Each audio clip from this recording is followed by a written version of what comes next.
السلام عليكم ورحمة الله وبركاته. أعوذ بالله من الشيطان الرجيم. بسم الله الرحمن الرحيم.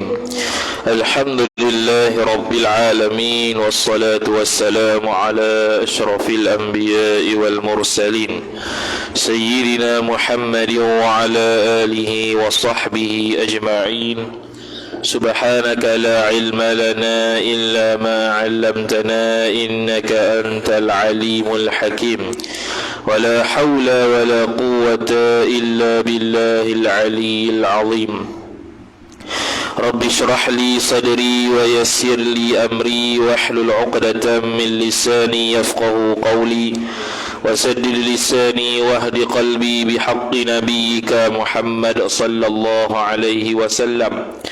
اللهم أغننا بالعلم وزينا بالحلم وأكرمنا بالتقوى وجملنا بالعافية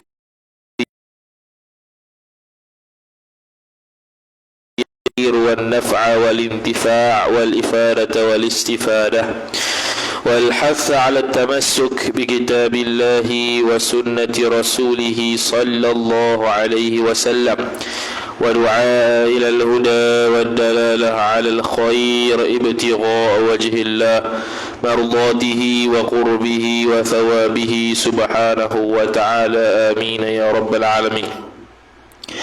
Kitab Wishahul Afrah wa Isbahul Fallah karangan Syekh Muhammad bin Ismail Daud Al-Fatani rahimahullah subhanahu wa ta'ala. Kalau kita jawi muka surat 4 baris 3 daripada atas. Wa qala Syekhul Musannif rahimahullahu ta'ala wa nafa'ana Allah bi'ulumihi wa bi'ulumikum wa bi'ulumi masyayikhina fid darain amin ya rabbal alamin. Kata pengarang Al-Syekh Daud bin Al-Syekh Muhammad bin Ismail Daud Al-Fatani rahimahullahu ta'ala, dan mustahil pada hak mereka itu pada hak Rasul lawan segala yang tersebut ini.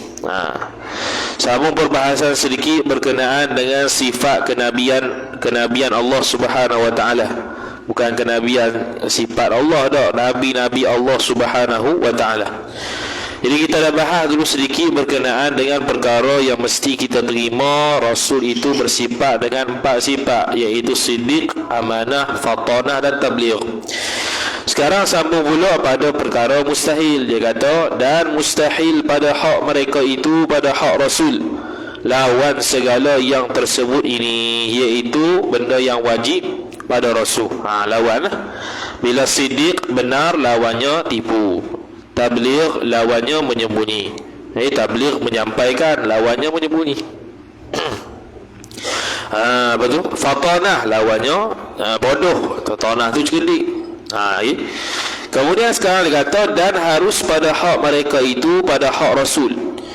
Barang yang ada ia barang daripada perangai manusia. Jadi harus pada Nabi dan Rasul itu bersifat dengan sifat manusia. Dia panggil al-a'radul basyariyah. Sifat-sifat kemanusiaan. Jadi malaikat-malaikat pula. Jadi Rasul dengan Nabi ni dia bukan pasien malaikat.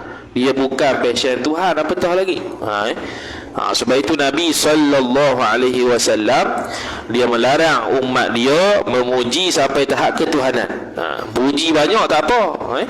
Puji gila banyak macam mana pun Nabi SAW, alhamdulillah, tapi sampai tahap ketuhanan itu dilarang.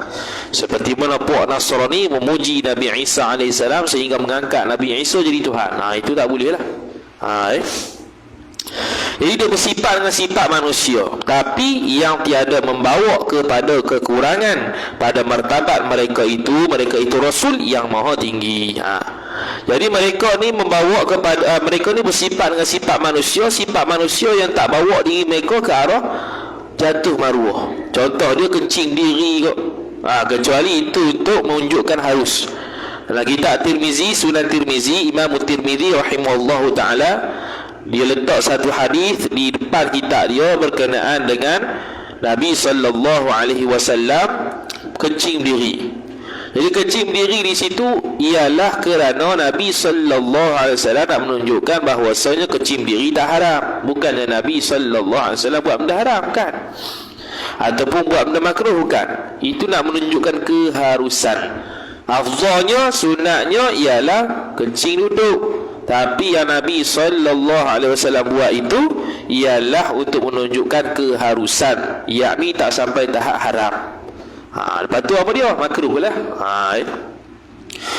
Jadi contohnya minum berjalan, makan berlari, kencing berlari, itu semua jatuh maruah lah. Sifat manusia, tapi Nabi dan Rasul tak bersifat dengan sifat yang boleh menjatuhkan maruah. Seperti sakit, itu contoh bagi sifat kemanusiaan. Contoh sakit mana? Sakit yang tak membawa kepada orang lari pada dia.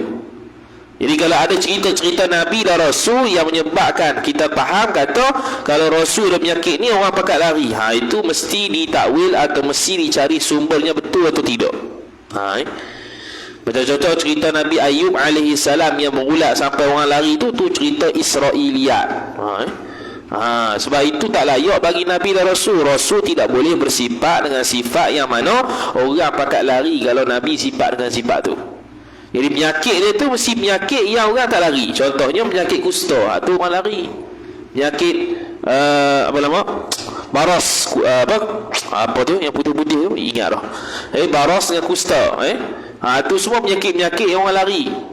Contohnya penyakit COVID-19. Contoh kalau COVID-19 ni ada zaman Rasulullah tak akan kena.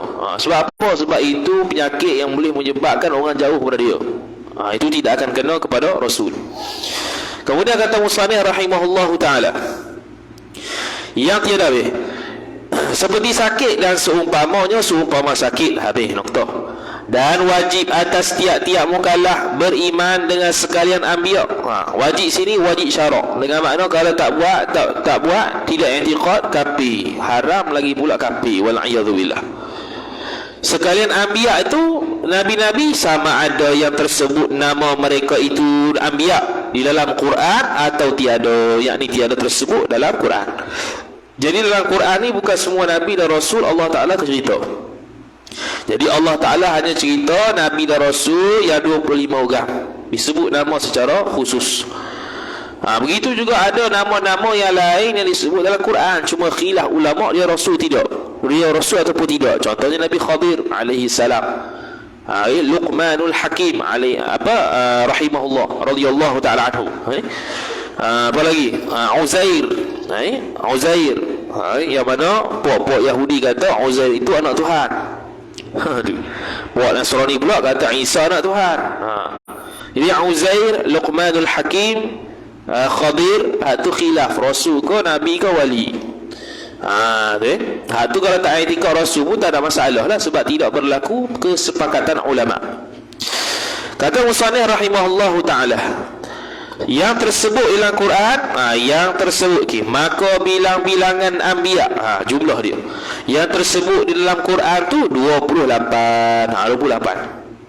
Kok mana 28 bukan 25? Ini diceritalah. Mana 28 tu? Dan iaitu 28 Adam, Nuh dan Idris dan Hud dan Saleh dan Ibrahim dan Ismail dan Ishaq. Ishaq tu kalau ikutkan ejaan dia alif sin ha alif qaf. Bukannya alif sin ha qaf. Ni mungkin dia tiru cetakan Quran. Cetakan Quran dia je ginilah. Cuma cetakan Quran selepas ha tu dia akan letak alif kecil. Bacaannya Ishaq, bukan Ishaq. Dan Sulaiman dan Ilyas dan Ilyasa dan Zulkifli dan Ayyub dan Yunus dan Nabi kita Muhammad sallallahu alaihi wasallam dan Uzair dan Luqman dan Dzulqarnain. Nokta. Tu 28 tambah 3 orang.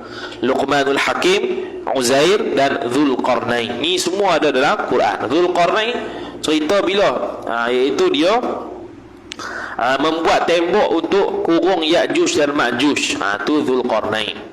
Luqmanul Hakim itulah yang dalam surah Luqman yang dia pesan pada anak dia jangan syirik pada Allah sekian. Luqmanul Hakim. Lagi satu Uzair. Uzair ni dalam puak Yahudi. Jadi Yahudi i'tiqad kata Uzair ni anak Tuhan. Jadi semua ni dia panggil benda-benda yang kaum dia ada masalah. Ya Rasul ke tiga orang ni? Khilaf. Pandangan yang mu'tamad, mereka ni bukan Rasul. Mereka ni bukan Rasul. Yang Rasulnya ialah yang 25 tu. Ittifaq ulama, sepakat. Yang tiga orang ni khilaf. Jadi kalau kita tidak i'tiqad Sulaiman pula, Uzair, Luqman, Dzulqarnain sebagai Rasul pun tak jadi kafir. Nak i'tiqad Rasul boleh, nak i'tiqad Nabi boleh, nak i'tiqad wali pun boleh. Sebab dia tidak jelas dalil dia berkaitan kerasulan tiga orang ni. Cuma sebut nama je lah. Atas bersalah-salahan ahli tafsir pada tiga yang akhir ini. Bersalah-salahan ni mana khilaf pandangan. Khilaf pandangan ulama tafsir berkenaan tiga yang akhir tu. Mana? Uzair, Luqman dan Dzulqarnain. Tu khilaf. Ada yang kata wali, ada yang kata rasul, ada yang kata nabi. Itu dalam kitab Al-Mawsu'ah Al-Fiqhiyah Al-Kuwaitiyah. Kitab tu 45 jilid. Kat rumah ada 45 jilid. Paling panjang sekali yang kitab kita pernah ada. Dalam tu lah fiqh, dalam tu lah akidah, dalam tu lah sirah, dalam tu lah belaka. 4 mazhab. Ini kata setengah ulama, wajib diketahui segala yang tersebut itu. Yang tersebut mana? Yang tadi itulah Rasul-Rasul. Wajib. Bukan setengah ulama, memang betul wajib diketahui, wajib. Kalau siapa tak tahu 25 orang Rasul yang ittifaq tu, boleh takut-takut jadi kafir pula kalau kita ingkar. Kalau kita kata, orang tanya, Ilyas tu Nabi ke Rasul tak? Kita kata tak. Bahaya. Kita nampak macam pelik. Ada ke orang zaman ni tak tahu Ilyas tu Nabi? Jangan pelik zaman ni. Kita tengok itu satu video kat Turki. Turki dia banyak, dia orang Islam tapi dia jenis macam orang barat. Tak pakai tudung lah, macam orang barat. Nak selawat tak tahu. Orang interview selawat sikit. Selawat tu apa? Padahal Islam. Tu. Teruk tu Turki. Selawat pun tak tahu. Saya pernah dengar selawat dia Allahumma salli gitulah. Gitu dia kata. Bukan cakap benar itu. Something Allahumma salli gitu lah. Kata. Gitu. Padahal orang Islam. Nampak sangat dalam sembahyang. Tu. Itu dalil yang jelas tak sembahyang. Sebab sembahyang mesti kena selawat. Tak sah lah tak selawat. Fatihah sama juga. Fatihah. Tak tahu. Tu. Mana itu? Tu orang Islam. Ni kalau tanya buat interview Nabi-Nabi, Rasul-Rasul kat sana, tanya. Tahu ke tak? Tak tahu. Boleh tengok. Boleh buat kajian. Try nama pelik-pelik sikit lah. Ilyas. Apa dia Ilyas? Kalau Muhammad orang tak kenal juga, kafir ijma' ulama' dia tu. Muhammad siapa? Tu kafir ijma' ulama', tak ada khilaf. Tapi kalau Rasul lain, tu ada khilaf sikit lah. Boleh tahan lah khilaf tu, ada juga khilaf tak ada langsung. Tapi Muhammad kalau ingkar, hak tu memang gila betul saya pasal. Kalau tak tahu Muhammad siapa, pelik tu. Tu kita tengok satu video lah kat Turki, di interview. Lepas tu orang buat lah kata, sebab ni kau kena kepung bumi semua. Nantak dia lah. Tapi itu lah Turki sekarang. Tak tahu lah kat mana tu. Kita pun tak tahu. Tapi kat Turki orang putih interview. Habis. Kemudian kata Musannif rahimahullahu ta'ala, kata setengah ulama, wajib diketahui segala yang tersebut. Tahu ni maksud bukan apa. Tahu ni makna kalau kita dengar tu, ni Rasul ni. Tu bukannya kena apa Adam, Idris, Nuh, Saleh, jenuh itu.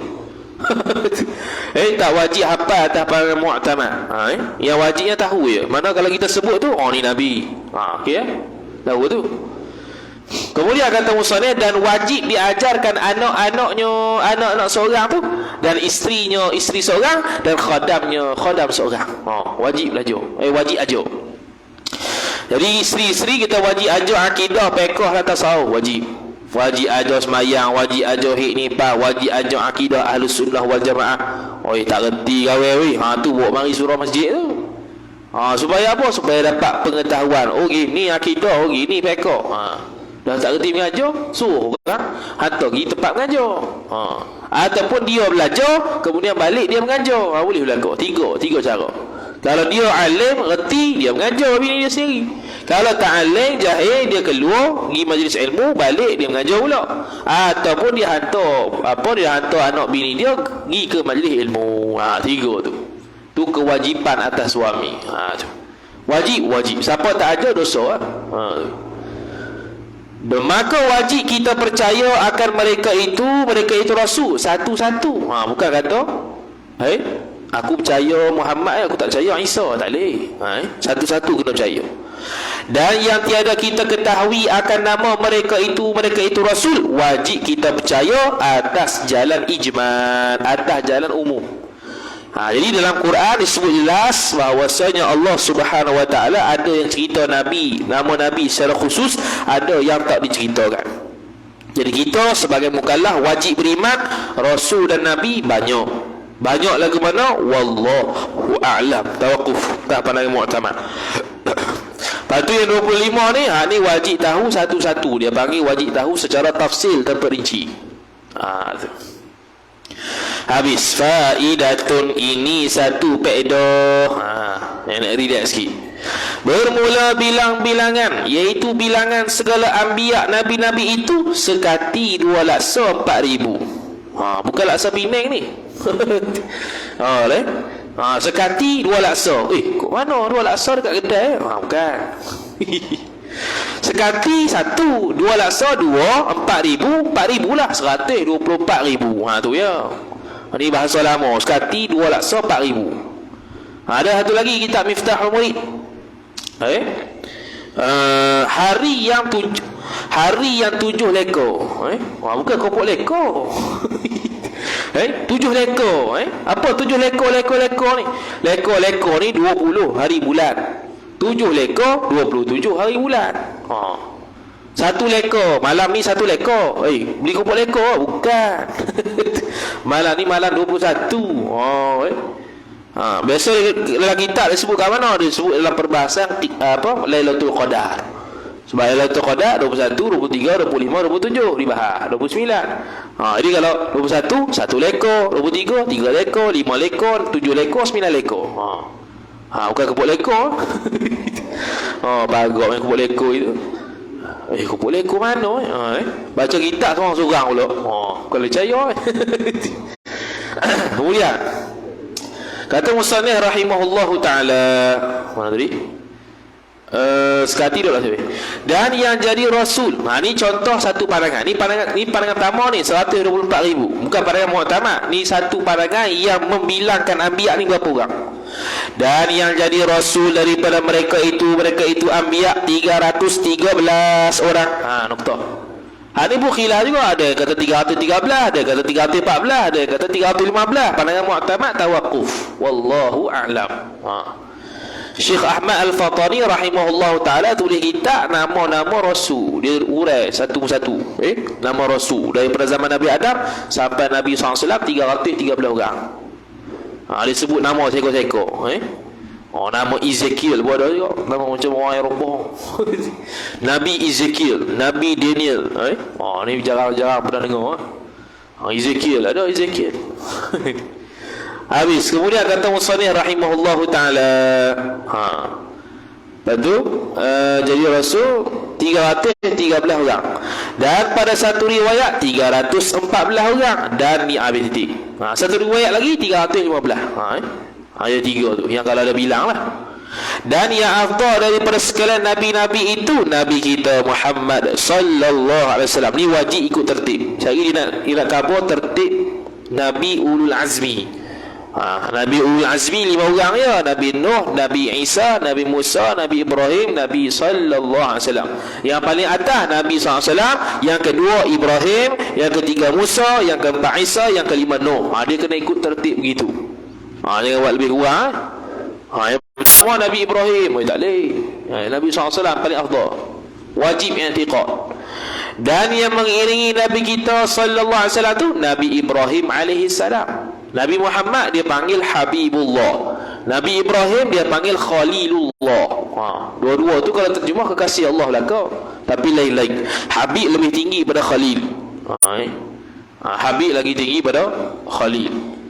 Dan yang mengiringi Nabi Ibrahim, Nabi Musa. Nabi Musa digelar Kalimullah, orang yang bercakap dengan Allah Ta'ala direct, tanpa wasilah Jibril. Jadi Nabi SAW guna wasilah Jibril. Rasul-rasul lain guna wasilah Jibril. Cuma Nabi SAW ni satu yang tak guna wasilah Jibril, iaitu ambil syariat semayang di di arah tu. Tu waktu tu malaikat Jibril tak bersama Nabi SAW. Malaikat Jibril hanya hantar di Sidratul Muntaha sahaja. Atas pada tu Nabi Ibrahim dah. Atas pada tu Jibril tak lagi dah. Kalau pergi juga akan terbakar. Bukan alam dia dah, bukan alam malak. Ya, alam malaikat dia panggil alam malaki. Kita ni alam syahadah. Kalau jin tu alam jin. Sebab tu beza-beza alam. Allah Ta'ala cipta 70,000 alam. Alam apa lagi tak tahu. Itu setengah daripada pandangan sebahagian ulama. 70,000 alam Allah Ta'ala cipta di atas alam ni. Cuma alam apa lagi baki tu Allah alam. Alam roh, alam janin, alam macam-macam alam. Tak hafal 70,000, 10 pun kelengah dah. 10 nak cari 10 kelengah dah, alam apa lagi. Tu. Dan mengiringi Nabi Musa, Nabi Isa digelar Ruhullah. Ruhullah. Tu gelarannya. Dan mengiringi Nabi Musa, Nabi Nuh alaihi salam. Ni tak ada gelaran, setakat kita tahu. Nabi Adam dipanggil Abul Bashar, bapa bagi manusia.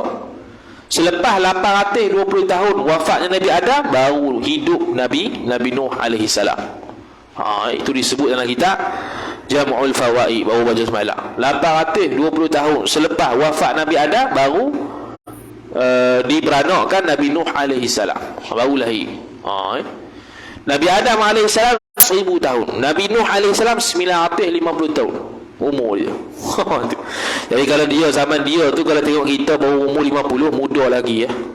Jadi kita ni kalau nak perasan muda, kiyah ke tu, zaman Nuh, aku mau apa? 90, muda lagi. Cuma muda-muda kena sedar diri kau lah. Dia tak sedar diri, apa juga zaman Nabi Nuh 90 tu, muda lagi. 950 tahun tu Nabi berdakwah, 80 orang yang ikut. Hak lain semua rapi. 80 orang, sikit sangat. Kata musannif, maka yang 5 ini, iaitu Muhammad, Musa, Isa, Ibrahim, Nuh ni, dinamai ulul azmi, orang yang mempunyai azam yang tinggi, disebabkan musibah yang Allah Ta'ala beri pada mereka. Bukan musibah lah, ujian bahasa dia. Ujian yang Allah Ta'ala beri pada Nabi 5 orang ni sangat dahsyat, dan mereka ni sabar. Bukan mana Nabi lain tak sabar, Nabi lain sabar juga, cuma tahap ujian yang Allah beri tak sama dengan 5 orang ni. Nabi SAW yang paling perik sekali. Dan yang lain daripada yang 5 ini, setengah mereka itu anbiya, afdal daripada setengah, tetapi tiada ditentukan, tak ditentukan melainkan yang 5 ini jua. Noktah. Selain daripada 5 ni, mana lagi 22 rasul yang lain, dan rasul-rasul yang tak diceritakan Allah Ta'ala. Mereka pun ada kelebihan antara satu sama lain, tapi tak ditentukan, tak diketahui secara khusus. Nombor 6 Nabi apa yang afdal, nombor 7 Nabi apa yang afdal. Tu tak tahu, wallahu a'lam. Tu serah ke Tuhan lah. Atas pandangan mu'tamad, 5 orang ni Rasul Ulul Azmi. Syekh Nawawi Al-Bantani rahimahullah ta'ala menukilkan pandangan ulama. Ada yang kata Nabi Adam pun Ulul Azmi, ada yang kata Nabi Ismail pun Ulul Azmi, ada yang kata Nabi Ishaq pun Ulul Azmi. Tapi itu bukan pandangan mu'tamad. Kemudian kata musannif rahimahullah subhanahu wa ta'ala, bermula sekalian kitab yang turun daripada langit itu 104 buah kitab. Noktah. Ini pun ma'ruf. Pandangan mu'tamad, wallahu a'lam, tawakuf. 104 ni yang masyhur lah, yang kita belajar kita akidah. 100 suhuf, 4 kitab, Zabur, Taurat, Injil, Quran. Mana 100 tu? 104 buah kitab diturunkan atas Nabi Syith alaihi salam. Nabi Syith anak Nabi Adam. Nabi Syith alaihi salam. Tapi Syith ni bukan rasul lah, nabi je. Jadi setiap nabi tak mesti rasul, tapi setiap rasul pasti nabi. 50 kitab. 50 kitab. Kitab sini makna suhuf, bukan kitab tu kitab 50 kitab tak, 50 suhuf. Suhuf ni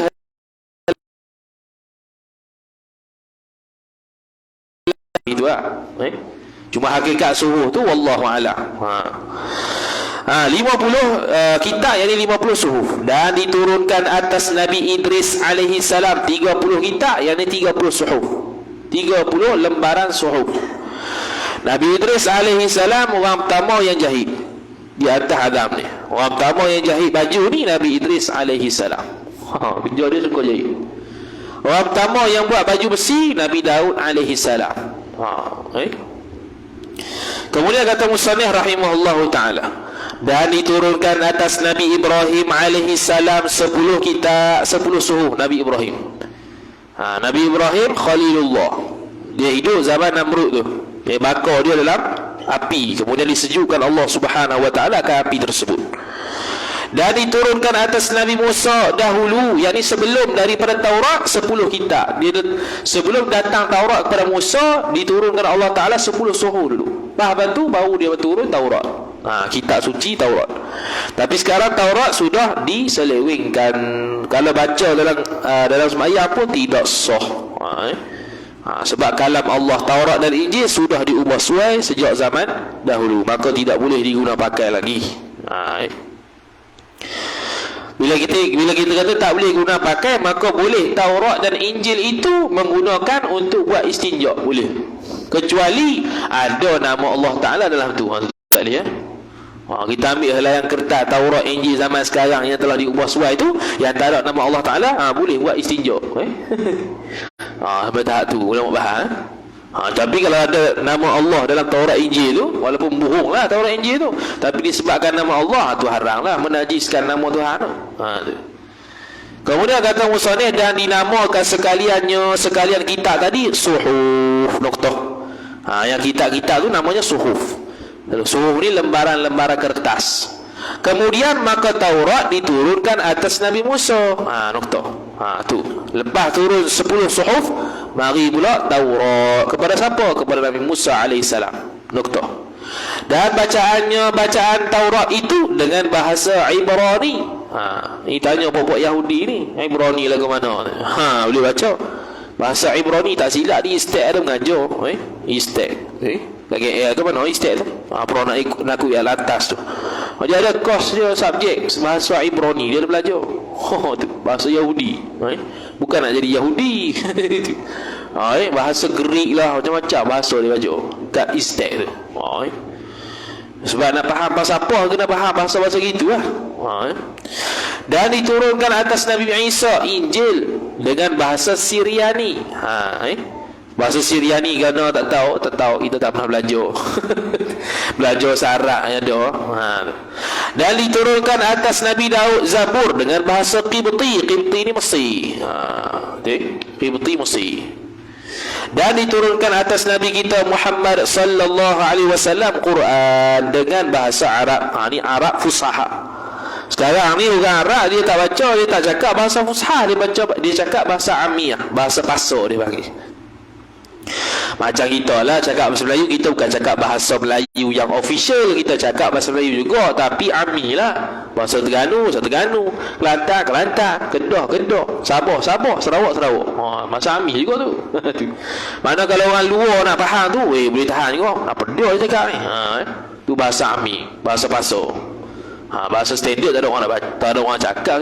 Saya hendak pergi ke kedai, tak ada orang cakap gitu, gila apa ni. Aku nak pergi kedai, itu lah. Tak ada saya pergi ke kedai, tak ada. Tu ayat sekolah boleh ya. Kemudian kata musannif rahimahullahu taala,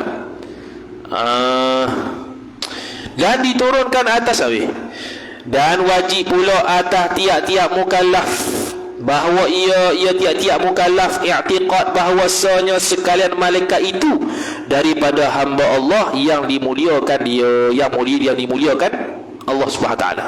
Yang dimuliakan dia, yang dimuliakan malaikat tersebut oleh Allah Subhanahu wa taala. Wajib kita i'tiqad malaikat bukannya Tuhan, bukannya nabi, tapi hamba Allah yang dimuliakan Allah. Sebab itu Allah Taala menciptakan malaikat itu passion tabiat dia taat, tidak ada maksiat.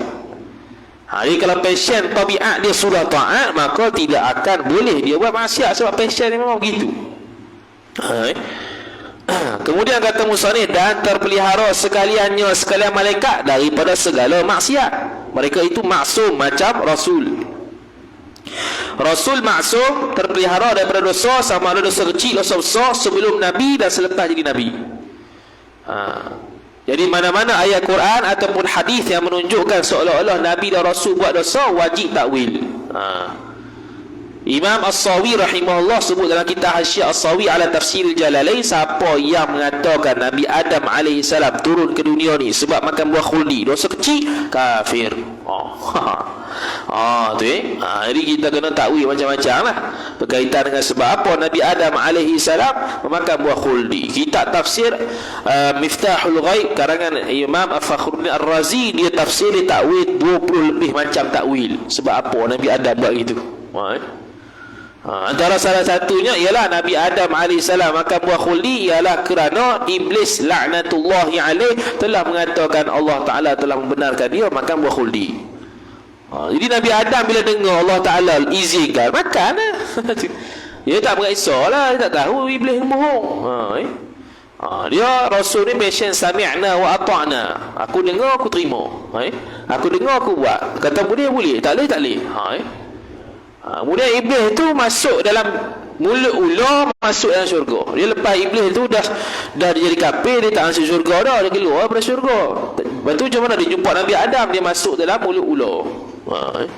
Mulut ular besar lah, ular tu bukan besar gini. Besar lah ular tu. Bila dia nak bercakap dengan Nabi Adam, mulut ular tu buka. Dia ada dalam tu, dia cakap dengan Nabi Adam. Lepas tu keluar. Dia tak boleh masuk dah syurga. Dia tumpang ular.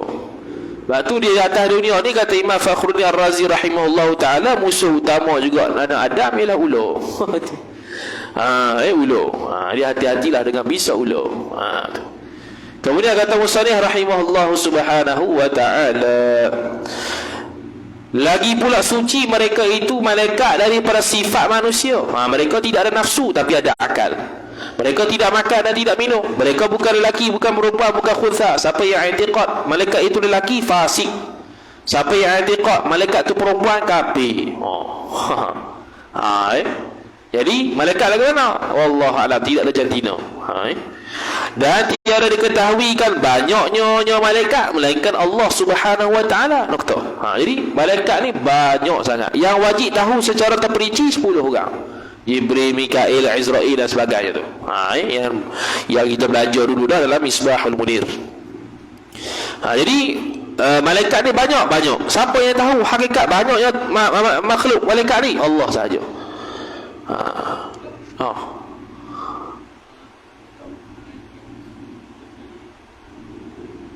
Tak dengar?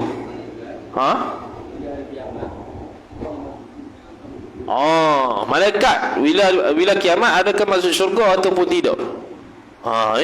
Dia berada di syurga, malaikat ni. Malaikat dia berada di syurga. Tapi bukan makna dia dia ni apa nama? Dia ni memang passion taat, masuk syurga satu hal. Tapi bukan bermakna hak yang ada malaikat dalam neraka tu masuk neraka. Malaikat dalam neraka tu siksa manusia, bukan dia yang masuk neraka. Kan malaikat dalam neraka tu siksa orang, malaikat Zabaniyah, malaikat Malik. Tu semua kaki di bawah neraka tu. Bukan dia masuk neraka, dia memang ditugaskan untuk pukul dan siksa orang dalam neraka. Tu memang passion gitulah. Dia kan taat pada Allah Ta'ala. Jadi dia ni tak ada mudarat apa, syurga ke neraka kan, dia bukannya ada takluk macam manusia ni. Taat masuk syurga, dosa masuk neraka. Dia memang passion taat dah. Dia memang passion taat dia. Allah Ta'ala kalau dia perintah, Allah Ta'ala perintah ada dalam neraka, adalah tugas dalam neraka. Ada dalam syurga, adalah tugas dalam syurga. Macam malaikat Zabaniyah, dia tak masuk syurga. Apa? Sebab dia tugas dia memang dekat neraka dah. Duk tiba orang malaikat Zabaniyah. Bantu malaikat Malik tiba. Malaikat Malik jaga pintu neraka yang pukul belakang, yang pukul dalam yang siksa manusia, azab neraka tu malaikat Zabaniyah. Tu dalam Quran sebutlah Zabaniyah tu. Ayat Quran yang sebut Zabaniyah tu, pergi tengok tafsir dia. Macam-macam. Malaikat Zabaniyah dibantu oleh malaikat apa lagi? Tu. Jadi kita lah yang ada faedah surga neraka, balik kita lah. Kalau malaikat apa dia? Allah Ta'ala tak siksa dia. Allah Ta'ala beri tugas juga hidup-hidup pun. Walaupun dia malaikat, makhluk yang paling lambat mati ketika kiamat, tapi dia tu bila dia kiamat, waktu kiamat dia ada juga tugas dia. Tu. Di pada mahsyar contohnya ada malaikat hamalatul arsy, 8 orang, 8 malaikat akan menanggung arah di hari akhirat. Sekarang di atas dunia ni orang yang malaikat yang menanggung arasy 4 orang, 4 malaikat. Di hari kiamat nanti 8 malaikat. Malaikat ada yang ditugaskan untuk apa nama tu, cek amalan, hisab, ada lah macam-macam. Jibril alaihi salam waktu di pada mahsyar dia tengok timbangan tu, timbangan nak kita hisab tu, dia tengok situ lidah apa nama dia panggil, lidah mizan tu, nak tengok amalan manusia tu. Habis. Kemudian kata musannif rahimahullah subhanahu wa ta'ala, bersifat manusia dan tiada diketahui dan setengah mereka itu malaikat Jibril. Itu qiraat Hafs, kita baca Jibril lah. Kalau Syu'bah Jibrail. Baca banyak belaka cara baca Jibrail, Mikail. Sebab apa ada yang qiraat baca Jibrail? Sebab yang gu dia Mikail, Israfil, Izrail, il belaka. Jadi dia pun Jibrail. Jibril ni malaikat apa dia panggil, ketua malaikat, segala malaikat lah. Jibril buat apa? Jibril menyampaikan wahyu, turun sepertiga malam, turun pada waktu malam Lailatul Qadar dalam surah Al-Qadar tu. Inna anzalnahu fi lailatul qadr wa ma adraka ma lailatul qadr lailatul qadri khairun min alfi syahr tanazzalul malaikatu warruhu fiha. Tanazzalul malaikatu, turun malaikat dan ruh. Ruh tu siapa? Syekh Nawawi Banten rahimahullah sebut dalam tafsir, ruh tu ialah malaikat Jibril. Sebab dia tugas dia tiup ruh di perut ibu. Bukan dia biasa sampai wahyu dia pun tiup ruh juga. Jadi tak ada kemusykilan lah kalau budak-budak tanya dia, Jibril buat apa sekarang ni? Jibril banyak kerja dia. Tiap saat orang mengandung, tiap saat mengandung dia tiup roh. Adalah kerja dia tu.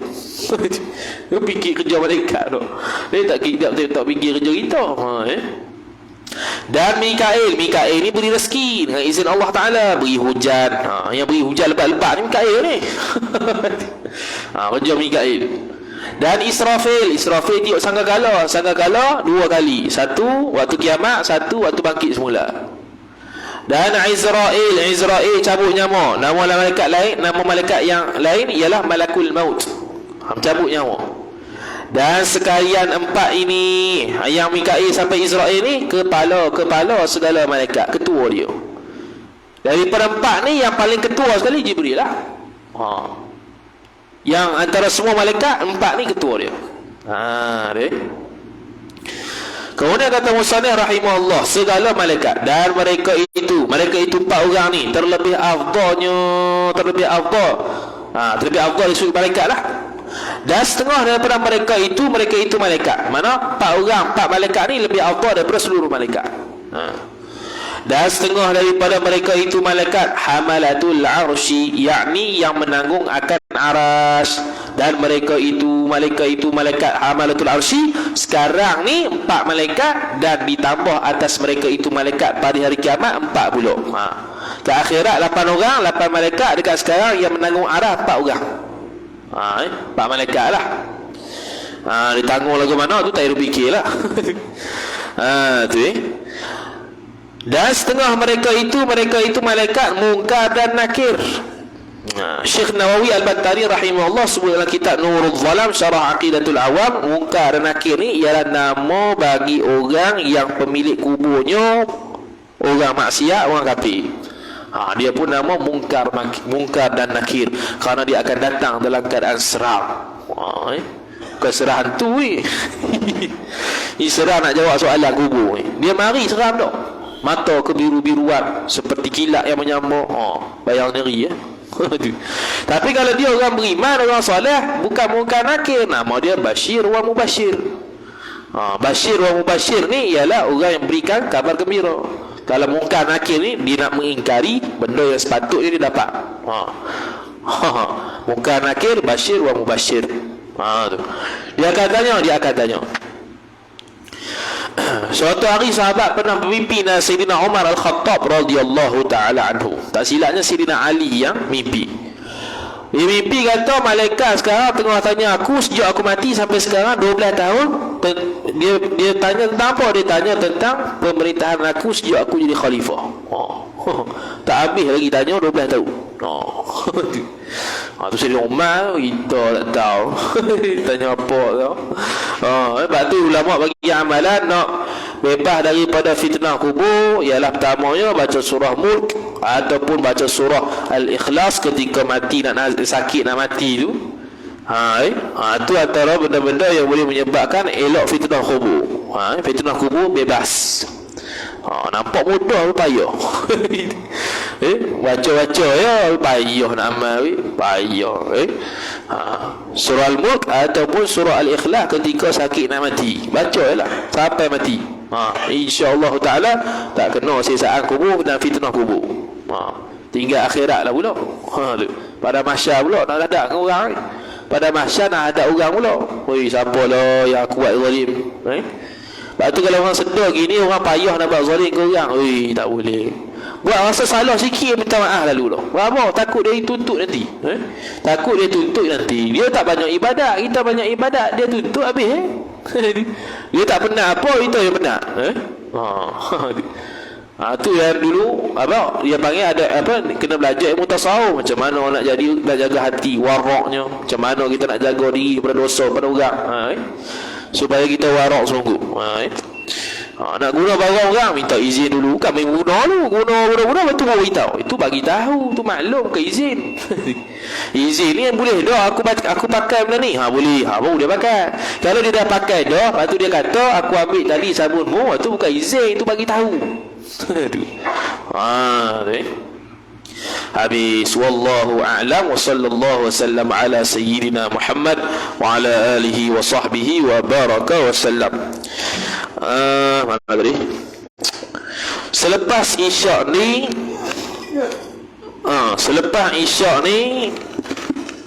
mana ni? Lepas isyak ni kita buat sembahyang hajat keluarga Pak Wei supaya dipermudahkan segala urusan dunia dan akhirat dan diberikan kesihatan yang baik dan sentiasa dimurahkan rezeki. Kemudian esok kuliah subuh yang akan disampaikan oleh Al-Fadhil Ustaz Syah Waliullah Ad-Dahlawi Syarifuddin. Nama ulama. Wallahu a'lam wa sallallahu ala sayyidina Muhammad wa ala alihi wa sahbihi wa baraka wa sallam. A'udzu billahi minasyaitonir rajim. Bismillahirrahmanirrahim. Alhamdulillahi rabbil alamin wassalatu wassalamu ala asyrafil anbiya'i wal mursalin sayyidina Muhammad wa ala alihi wa sahbihi ajma'in.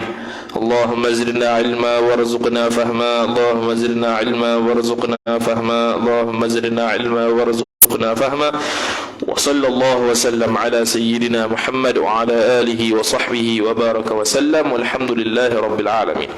والسلام عليكم ورحمة الله وبركاته.